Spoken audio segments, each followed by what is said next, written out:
I am Jasmine Cacho. Here are the latest stories. A fire broke out at Coptic Orthodox Church in Egypt during morning service, killing 41 people, including at least 18 children and 4 policemen involved in the rescue operation. A witness said in a statement that several people were trapped inside with a thick black smoke and caused stampede, and some jumped from upper floors to escape the flames.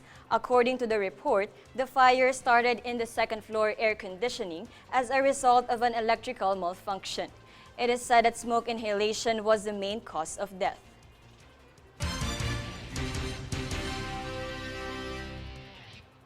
Moving on, Representative Arnolfo Teves Jr. seeks revival of Bataan nuclear plant to produce cheaper electricity for the nation despite simply sitting inactive for the last 4 decades. JC Ogaire has a full report. Senator Arnolfo Teves has pushed the government to restart the Bataan Nuclear Power Plant or BNPP, stating it can generate cheaper electricity for the nation despite simply sitting inactive for the last 4 decades.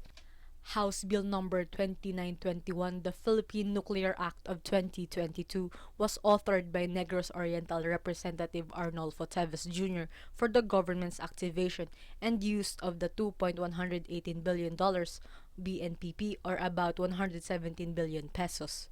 The alternative, according to Teves, is to purchase a different nuclear power plant in case the existing power plant is no longer operationally feasible.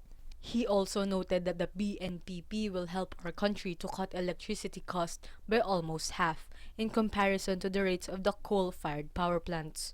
Senator Teves stated that this shows that nuclear power is a safe means of generating electricity, which could also operate without interruption, making it more reliable source of energy, assuring that the country's supply demands are met by citing the 441 nuclear power plants currently in operation in at least 30 countries. Senator Teves urged the government to build another nuclear plant or a nuclear barge, which is also safer against earthquakes, so that Filipinos may benefit from cheaper electricity costs in the event that this nuclear power station was no longer practical for operation. For Golden Nation Network, this is JC Ogaire.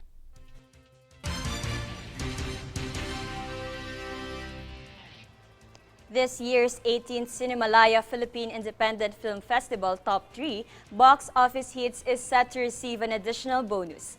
Maan Asuncion Dagnalan's The Blue Room, which stars Elijah Canlas and J.K. Labajo, topped the race, which gathered mostly Gen Z audience. Moreover, Real Florido's Bakit Di Mo Sabihin, featuring Janine Gutierrez and JC De Vera, is in second place, with participation from members of the deaf-mute community. Furthermore, Milo Alto Paz and Cynthia Cruz Paz's Retirada, with Piwi O'Hara as lead actress, placed third. Meanwhile, Head and Monitoring Committee Chair Jose Javier Reyes added that it's about time that we learn to love Filipino movies before we can truly be proud of ourselves.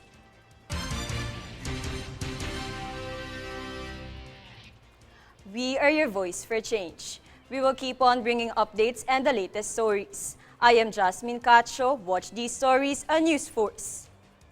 Here are today's headlines. Active COVID-19 cases in the Philippines breach 40,000 mark. MMDA's number coding scheme resumes today, August 15. Department of Tourism vows to support local government units and tourism industry. Representative Johnny Pimentel urges Palas to include 25 billion pesos hike fund in 2023 budget. Opportunities for Pinoy caregivers still high in Taiwan. Cinemalaya to give additional bonus to top 3 box office hits. Fair and balanced news.